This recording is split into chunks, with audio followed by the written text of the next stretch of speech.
Going Postal, Chapter 12, The Woodpecker. The Challenge. Moving Mountains. The many uses of cabbages. The board debates. Mr. Lipwick on his knees. The smoking gnu. The way of the woodpecker. It was the next morning. Something prodded Moist. He opened his eyes and stared along the length of a shiny black cane past the hand holding the silver death head knob and into the face of Lord Veterinary. Behind him the golem smouldered in the corner. "Pray, don't get up," said Patrician. "I expect you've had a busy night." "Sorry, sir," said Moist, forcing himself upright. He'd fallen asleep at his desk again. His mouth tasted as though Tiddles had slipped in it. Behind Veterinary's head he could see Mr. Grote and Stanley peering anxiously around the door. Lord Veterinary sat down opposite him after dusting some ash off of a chair.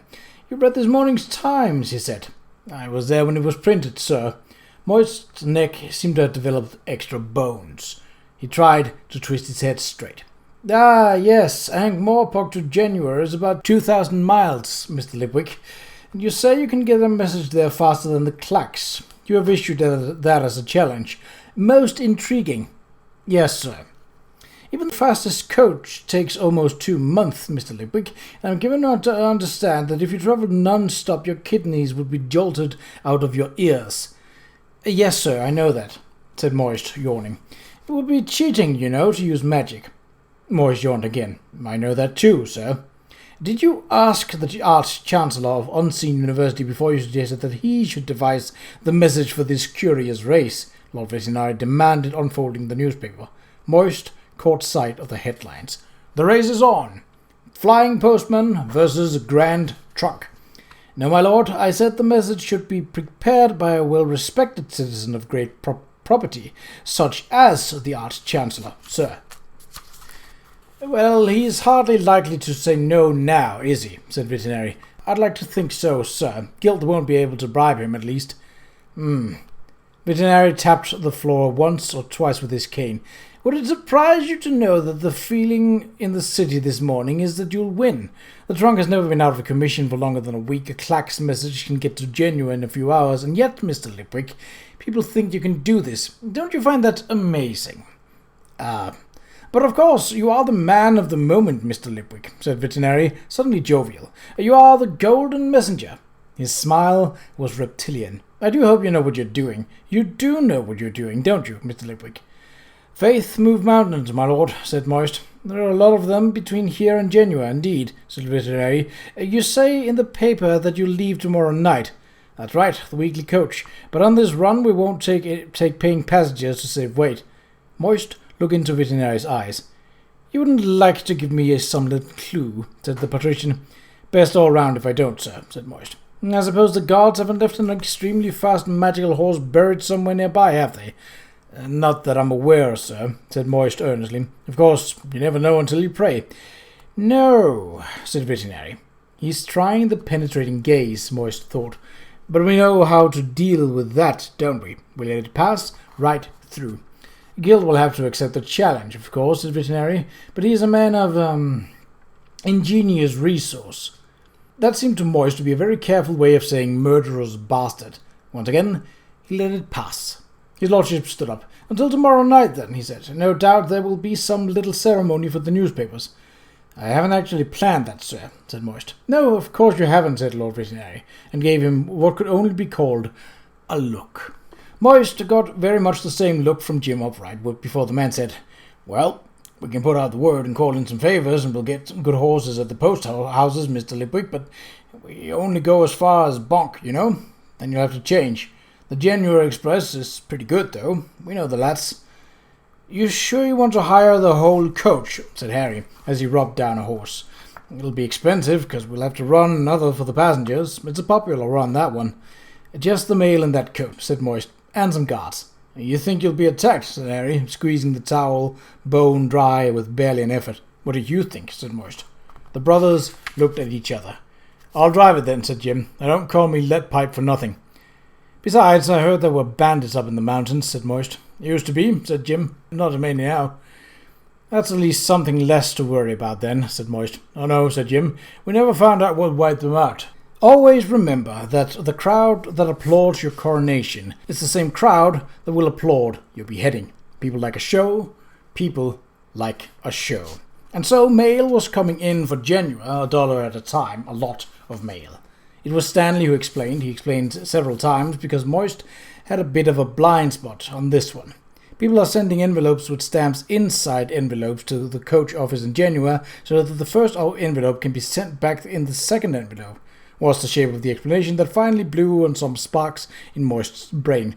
They want the envelopes back, he said. Why? Because they've been used, sir. That makes them valuable. I'm not sure how, sir. It's like I told you, sir. I think some people think that they are not real stamps until they've done the job they were invented to do, sir. Remember the first printing of the 1-penny stamps that we had to cut out with scissors? An envelope with one of those on it is worth $2 to a collector. 200 times more than the stamp. That's how it's going, sir, said Stanley, his eyes sparkling. People post letters to themselves just to get the stamped, sir. So they've been used. I got a couple of rather crusty handkerchiefs in my pocket, said Moist, mystified. Do you think people might want to buy them at 200 times what they cost? No, sir, said Stanley.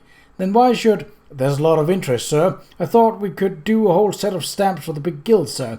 All the collectors would want them. What do you think, sir? That's a very clever idea, Stanley, said Moist. We'll do that.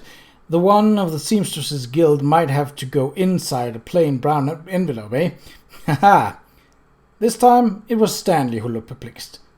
Sorry, sir? Moist coughed. Oh, nothing. Well, I can see you're learning fast, Stanley. Some things, anyway.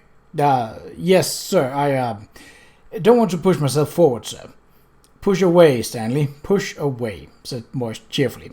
Stanley pulled a small paper folder out of his pocket, opened it, and laid it reverentially in front of Moist. Mr. Spools helped me with some of it, he said, but I did a lot.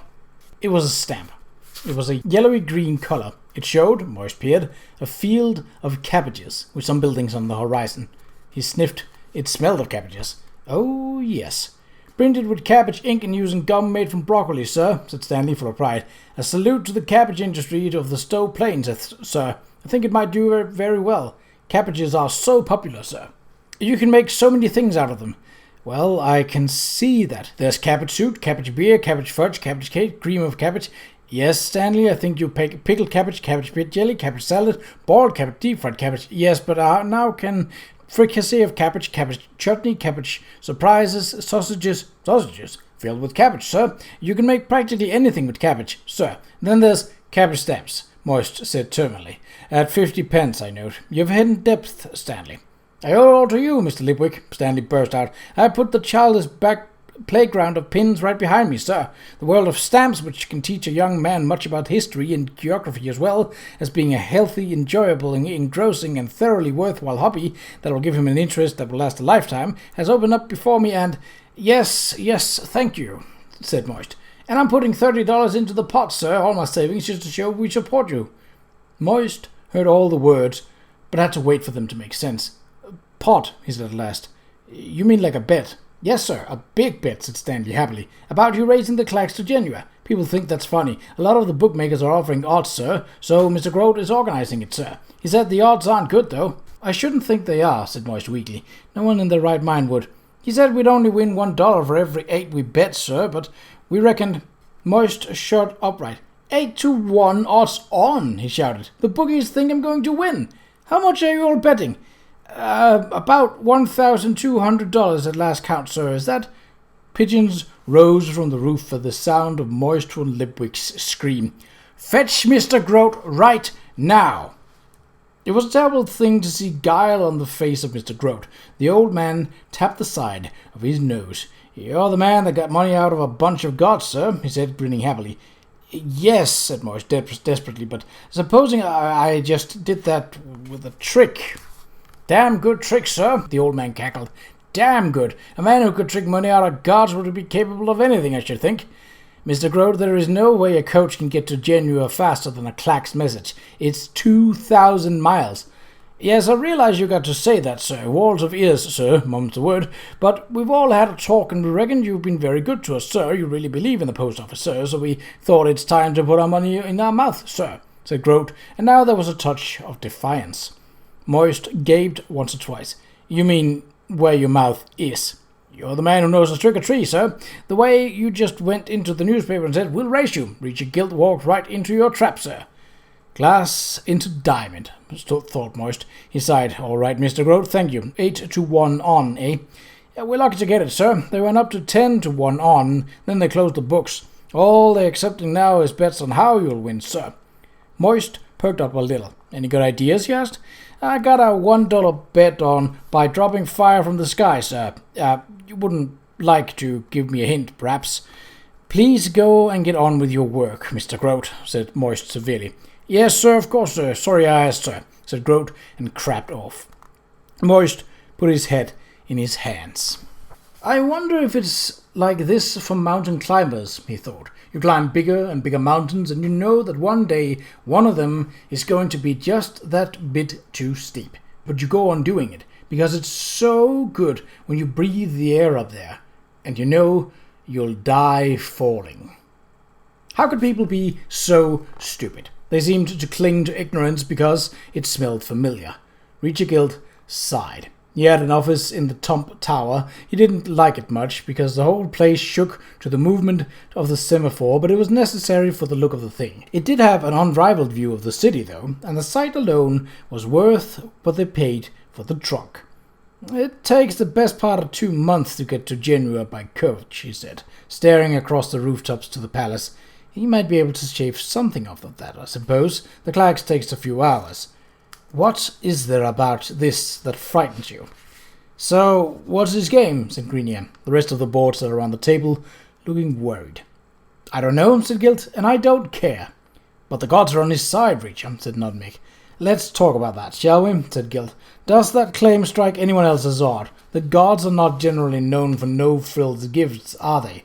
Especially not ones that you can bite. No, these days they restrict themselves to things like grace, patience, fortitude, and inner strength. Things you can't see. Things that have no outright value.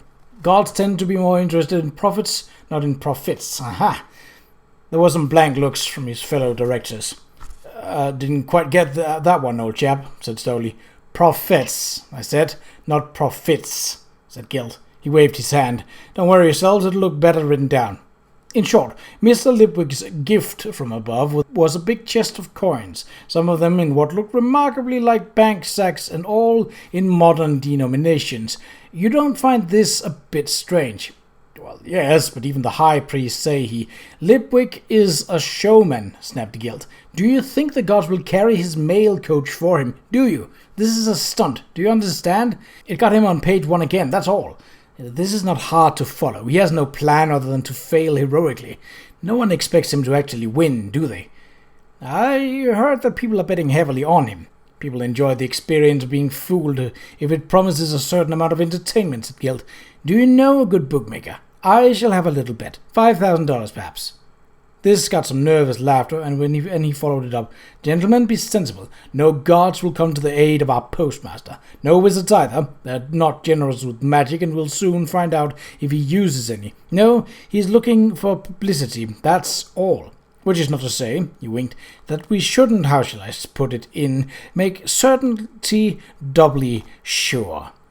They perked up still more. This sounded like the kind of thing that they wanted to hear. After all, accidents can happen in the mountains, said Greenier. I believe that is the case, said Gilt. However, I was referring to the Grand Trunk. Therefore, I have asked Mr. Pony to outline our procedure. Mr. Pony? The engineer shifted uneasily. He had had a bad night. I wanted it recorded, sir, that I have urged a 6-hour shutdown before the event, he said. Indeed, and the minutes will show that I have said that is quite impossible, said Gilt. Firstly, because it would be an unpardonable loss of revenue, and secondly, because sending no messages would send quite the wrong message. We'll shut down for an hour before the event, and then clear down, said Mr. Pony. Every tower will send a statement of readiness to the tump, and then lock all doors and wait. No one will be allowed in or out. We'll configure the towers to run duplex, that is. He translated for the management. We'll turn the down line into a second up line so the message will get to Genua twice as fast. We won't have any other messages on the trunk while the race is on. No overhead, nothing. From now on, sir, from the moment I walk out of this room, we take no more messages from feeder towers. Not even from the one in the palace, not even from the one in the university. He sniffed and added with some satisfaction, especially not them students. Someone's been having a go at us, sir. That seems a bit drastic, Mr. Pony, said Greenyham. I hope it is, sir. I think someone's found a way of sending messages that can damage a tower, sir. That's impossible.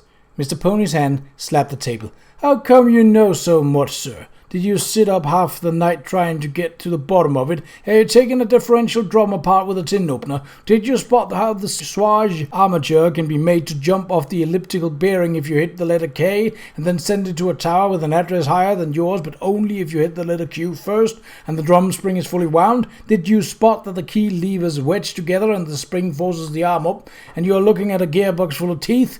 Well, I did. Are you talking about sabotage here? Said Gilt. Call it what you like, said Pony, drunk with nervousness.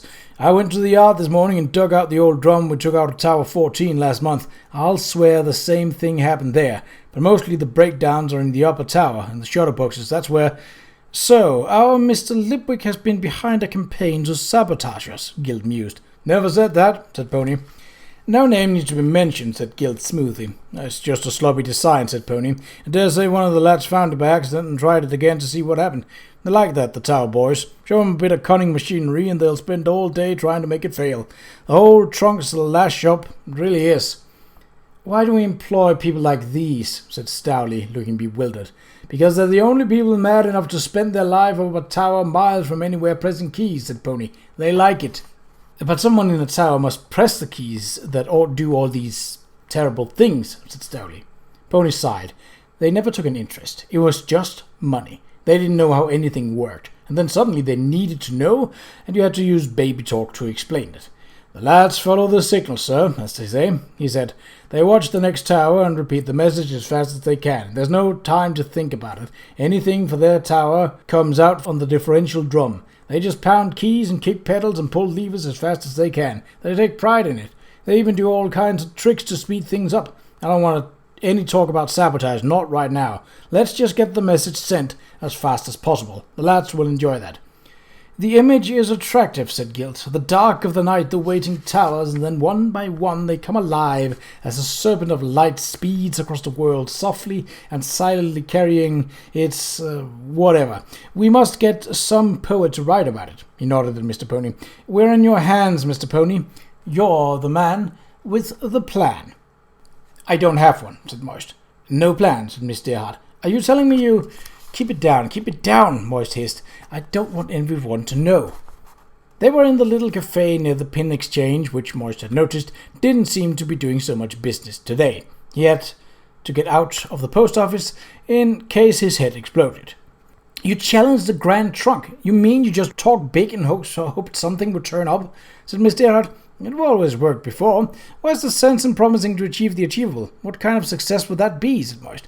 Haven't you ever heard of learning to walk before you run? It's a theory, yes. I just want to be absolutely clear, said Miss Dearheart. Tomorrow night, that's the day after today, you're going to send via a coach.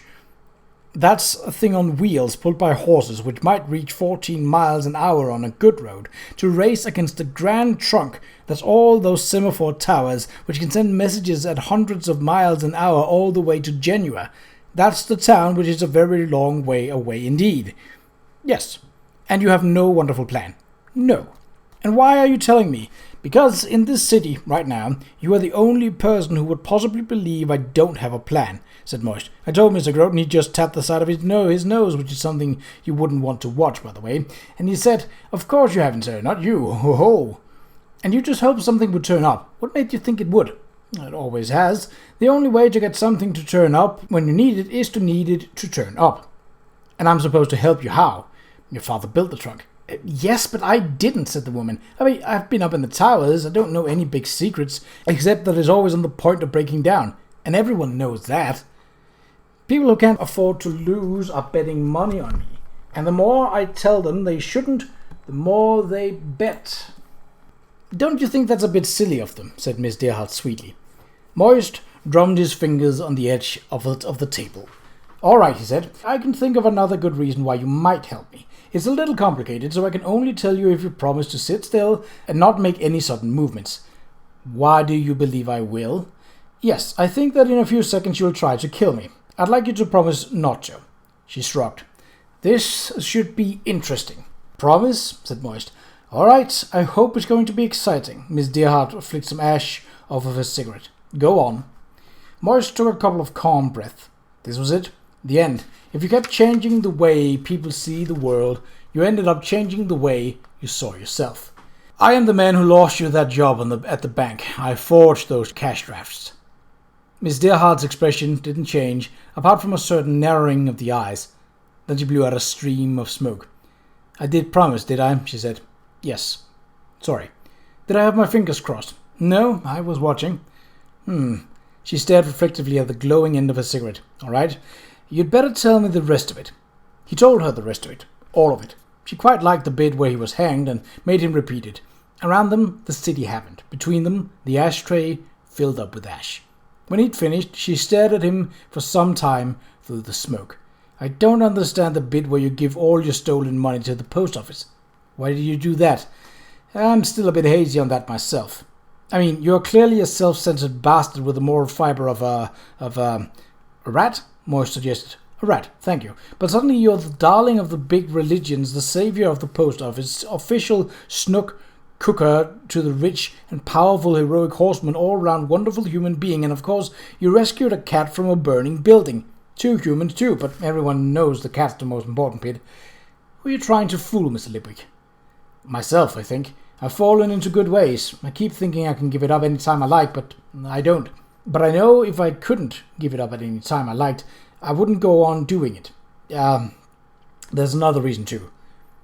And that is, I'm not Richard Gelt. That's sort of important. Some people might say that there's not a lot of difference, but I can see it from where I stand and it's there. It's like a golem not being a hammer. Please, how can I beat the Grand Trunk? Miss Deerhart stared through him until he felt perforated. Then she said in a faraway voice, How well do you know the post office, Mr. Lipwick? The building, I mean. Saw most of it before it burnt down. But you never went onto the roof. No, I couldn't find a way up. The upper floors were stuffed with letters when I tried. Moist's voice trailed off. Miss Deerhart stopped out her cigarette. Go out there tonight, Mr. Lipwick. Get yourself a little bit closer to heaven. And then get down on your knees and pray. You know how to pray, don't you? You just put your hands together and hope. Moist got through the rest of the day somehow. There were postmastery things to do. Mr. Spools to speak to, builders to shout at, the everlasting clearing up to oversee, and new staff to hire. In the case of the staff, though, it was more of a matter of ratifying the decisions of Mr. Grote and Miss McAlariat, but they seemed to know what they were doing. He just had to be there to make the occasional judgment, such as, Do we embrace divertingly? Said Miss McAlariat, appearing in front of his desk. There was a pregnant pause. It gave birth to a lot of little pauses, each one more deeply embarrassing than its parent. Not as far as I know, was the best Moist could manage. Why do you ask? A young lady wants to know. She said that's what they do at the Grand Trunk. Ah, I suspect she means embrace diversity, said Moist, recalling Gilt's speech to the Times. But we don't do that here because we don't know what it means. We'll employ anyone who can read and write and reach a letterbox, Miss McAlariat. I'll hire vampires if they're members of the League of Temperance, or trolls if they wipe their feet, and if there are any werewolves out there, I'd love to hire postmen who can bite back. Anyone who can do the job, Miss McAlariat. Our job is moving the mail, morning, noon, night. We deliver. Was there anything else? Now there was a glint in her eye. I don't have any difficulty with anyone who speaks up about what they are, Mr. Lipwick, but I must protest about dwarfs. Mr. Grote is hiring them. They're fine workers, Mr. McAlariat, keen on the written word and hard-working too, said Moist briskly. But they do not tell you if they're lady or gentleman dwarfs, Mr. Lipwick. Ah, this is going to be about the privies again, said Moist, his heart sinking. I feel I am responsible for the moral welfare of the young people in my charge, said Miss McAlariat sternly. You are smiling, postmaster, but I will not be fond with "You're concerned as your credit, Miss McAlary," said Moist. "Special attention will be paid to this in design of the new building, and I will tell the architect that you are to be consulted at every stage." Miss McAlary's well-covered bosom inflated noticeably at this sudden acquisition of power. "In the meantime, alas, we must make do with what the fire has left us. I do hope, as part of the management team, you'll reassure people on this." The fires of dreadful pride gleamed off Miss McAlary's glasses. "Management?" "Of course, Postmaster," she said. But mostly Moist's job was to, be. Half of the building was a blackened shell. People were squeezed into what was left. Mail was even being sorted on the stairs. And things seemed to go better when he was around. He didn't have to do anything, he just had to be there. He couldn't help thinking of the empty plinth where the god had been taken away. He was all ready when dusk came. There were plenty of ladders around, and the golems had managed to shore up the floors even up here. Soot covered everything, and some rooms opened into blackness, but he still climbed ever up. He struggled through what remained of the attics and clambered through a hatch and onto the roof. There wasn't much of it. The descent of the rainwater tank had brought down a lot of burning roof with it, and barely a third remained of the great hall. But the fire had barely touched one of the legs of the U, and the roof there looked sound. There was one of the old postal pigeons loft there, and someone had been living in it. That wasn't too surprising. Far more people wanted to live in Ankh-Morpork than there was Ankh-Morpork for them to live in. There was a whole sub-civilization at rooftop level, up here among the towers and ornamental domes, cupolas and chimneys, and Clack's towers. That's right, he'd seen the Clack's tower and someone up here just before his life had taken a turn for the stranger. Why would a loft built for carrier pigeons have a semaphore tower? Surely the pigeons didn't use it. 3 gargoyles had colonized this one. They liked Clack's towers anyway. Being up high was what a gargoyle was all about, and they fitted into the system easily. A creature that spent all its time watching and was bright enough to write down a message was a vital component. They didn't even want to be paid, and they never got bored. What could possibly bore a creature that was prepared to stare at the same thing for years at a time? Around the city, the clock towers were lighting up. Only the university, the palace, and the guilds, and the seriously rich or very nervous ran their towers at night. But the big terminal tower on the top blazed like a hawk-watched tree. Patterns of yellow squares ran up and down the main tower, silent at this distance, winking their signals above the rising mists outlining the constellations against the evening. The towers were more magical than magic, more bewitching than witchcraft. Moist stared. What was magic, after all, but something that happened at the snap of a finger? Where was the magic in that? It was mumbled words and weird drawings in old books, and in the wrong hands it was dangerous as hell, but not one half as dangerous as it could be in the right hands. The universe was full of the stuff. It made the stars stay up and the feet stay down. But what was happening now? This was magical. Ordinary men had dreamt it up and put it together, building towers and rafts in swamps and across the frozen spines of mountains. They'd cursed, and worse, used logarithms. They waded through rivers and dabbled in trigonometry. They hadn't dreamed in the way people usually use the word, but they imagined a different world and bent metal around it. And out of all the sweat and swearing in mathematics had come this thing, dropping words across the world as softly as starlight. The mist was filling in the streets right now, leaving the building like islands in the surf. "Pray," she said. And in a way, the gods owed him a favor. Well, didn't they? They'd got a handsome offering and a lot of celestial credit for not, in fact, doing anything at all. "Get down on your knees," she said. It hadn't been a joke. He knelt, pressed his hands together, and said, "I address this prayer to any god who..." With a silence that was frightening, the Clack's tower across the street lit up. The big squares glowed into life one after another. For a moment, Moist saw the shape of the lamplighter in front of one of the shutters. As he disappeared into the dark, the tower started to flicker. It was close enough to illuminate the roof of the post office. There were 3 dark figures at the other end of the roof, watching Moist. Their shadows danced as the patterns of light changed twice every second. They revealed that the figures were human, or at least humanoid, and they were walking toward him. Gods now. Gods could be humanoid, and they didn't like to be messed about. Moist cleared his throat. "I'm certainly glad to see you," he croaked. "Are you Moist?" said one of the figures. "Look, she said you'd be kneeling down," said another member of the celestial trio. "Fancy a cup of tea?" Moist got up slowly. This was not godly behavior. "Who are you?" he said, emboldened by the lack of thunderbolts. He added, "And what are you doing on my building?" "We pay rent," said a figure, "to Mr. Grote." "You never told me about you." "I can't help you there," said the shadow in the center. "Anyway, we've only come back to get the rest of our stuff. Sorry about your fire. It wasn't us." "You being?" said Moist. "I'm Mad Al. He's St. Alex, and that's Adrian, who says he's not mad, but can't prove it." "Why do you rent the roof?" The trio looked at one another. "Pigeons?" suggested Adrian. "That's right, we're pigeon fanciers," said the shadowy figure of St. Alex. "But it's dark," said Moist. This information was considered. "Bats," said Mad Al. "We're trying to breed homing bats." "I don't believe bats have that kind of homing instinct," said Moist. "Yes, it's tragic, isn't it?" said Alex. "I come up here at night and see those empty little perches, and it's all I can do not to cry," said undecided Adrian. Moist looked at the little tower. It was about 5 times the height of a man, with the control levers on a polished panel near the bottom. It looked professional when well used, and also portable.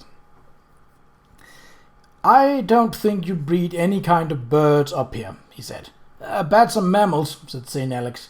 Moist shook his head. "Lurking on rooftops, your own clacks. You're the smoking gnu, aren't you?" "With a mind like that, I can see why you're Mr. Grote's boss," said St. Alex. "How about that cup of tea?" Mad Al picked a pigeon feather out of his mug. The pigeon loft was full of the flat, choking smell of old guano. "You have to like birds to like it up here," he said, flicking the feather into St. Alex's beard. "Good job you do, eh?" said Moist. "I didn't say I did I? And we don't live up here, it's just that you got a good rooftop." It was cramped on the pigeon loft, from which pigeons had in fact been barred. But there's always one pigeon that can bite through wire netting. It watched them from the corner with mad little eyes, its genes remembering the time it had been a giant reptile that could have taken these sons of monkeys to the cleaners in one mouthful. Bits of dismantled mechanisms were everywhere. "Miss Dearheart told you about me, didn't she?" said Moist. "She said you weren't a complete ass," said undecided Adrian. "Which is praise coming from her," said St. Alex. "And she said you were so crooked you could walk through a corkscrew sideways," said undecided Adrian, "but you were smiling when she said that." "That's not necessarily a good thing," said Moist. "How do you know her?" "We used to work with her brother," said Mad Al, "on the Mark II tower." Moist listened. It was a whole new world. St. Alex and Mad Al were old men in the clacks business. They'd been at it for almost 4 years. Then the consortium had taken over, and they'd been fired from the Grand Trunk on the same day that undecided Adrian had been fired from the Alchemists Guild chimney, in their case because they'd spoken their mind about the new management, and in his case because he hadn't moved fast enough when the beaker started to bubble. They'd all ended up working on the second trunk. They even put money into it, so had others. It had all kinds of improvements. It would be cheaper to run. It was the bee's knees, the mutt's nuts, and the various wonderful bits of half a dozen of other creatures.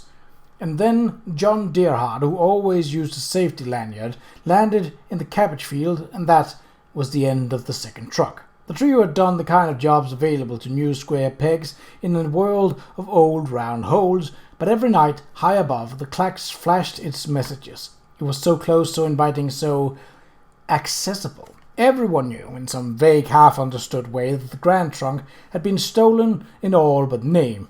It belonged to the enemy. So they'd started an informal little company of their own, which used the Grand Trunk without the Grand Trunk knowing. It was a little like stealing, but it was exactly like stealing. It was, in fact, stealing. But there was no law against it because no one knew the crime even existed. So is it really stealing if what's stolen isn't missed? And is it stealing if you're stealing from thieves? Anyway, all property is theft except mine. So now you're, what was it again, crackers? Moist said. That's right, said Mad Al, because we can crack the system. That sounds a bit overdramatic when you're just doing it with lamps, doesn't it? Yes, but Flashes was already taken, said St. Alex. All right, but why smoking gnu? Said Moist. That's cracker slang for a very fast message sent throughout the system, said St. Alex proudly. Moist pondered this. That makes sense, he said. If I was a team of 3 people who all had a first name beginning with the same letter, that's just the kind of name I'd choose. They found a way into the semaphore system, and it was this. At night, all the Qa'Rajh towers were invisible. Only the lights showed. Unless you had a good sense of direction, the only way you could identify who the message was coming from was by its code. Engineers knew lots of code. Oh, lots. You can send messages free, said Moist, and nobody notices. There were 3 smug smiles. It's easy, said Mad Al, when you know how. How did you know that tower was going to break down? We broke it, said St. Alex. Broke the differential drum. They take hours to sort out because the operators have to. Moist missed the rest of the sentence. Innocent words swirled in it like debris caught in a flood, occasionally bobbing to the surface, waving desperately before being pulled under once more. He caught "the" several times before it drowned, and even "disconnect" and "gear chain," but the roaring technical polysyllables rose and engulfed them all. And that takes at least half a day, St. Alex finished. Moist looked helplessly at the other 2. And that means what, exactly? If you send the right kind of message, you can bust the machinery, said Mad Al. The whole trunk. In theory, said St. Alex, because an execute and terminate code. Moist relaxed as the tide came back in. He wasn't interested in machinery. He thought of a spanner as something that had another person holding it. It was best just to smile and wait. That was the thing about artificers. They loved explaining. You just had to wait until they reached your level of understanding, even if it meant that they had to lie down. Can't do that anymore in any case, because we've heard they're changing the... Moist stared at the pigeon for a while until silence came back. Mad Al had finished, and by the looks of things, it hadn't been on a high note. You can't do it then, said Moist, his heart sinking. Not now. Old Mr. Pony might be a bit of an old woman, but he sits and niggles at problems. He's been changing all the codes all day. We've heard from one of our mates that every signaler will have to have a personal code now. They're being very careful. I know Isadora Bell thought we could help you, but that bastard Guilt has locked things up tight. He's worried you're going to win. Ha, said Moist. We'll come up with some other way in a week or 2, said undecided Adrian. Can't you put it off until then? No, I don't think so. Sorry, said undecided Adrian. He was playing idly with a small glass tube full of red light. When he turned it over, it filled with yellow light. What's that? Moist asked. A prototype, said undecided Adrian. It could have made the trunk almost 3 times faster at night. It uses perpendicular molecules, but the trunk is just not open to new ideas. Probably not because they explode when dropped, said St. Alex. Not always. I think I could do with some fresh air, said Moist. They stepped out into the night. In the middle distance, the terminal tower still winked, and 1 or 2 towers were alight in other parts of the city. What's that one? He said, like a man pointing out a constellation. Thieves' Guild, said undecided Adrian. General signals for the members. I can't read them. And that one? Isn't that the first tower on the way to Stow Lad? No, it's the watch station at the Hopwood's Gate. General signals to Sir Double's yard.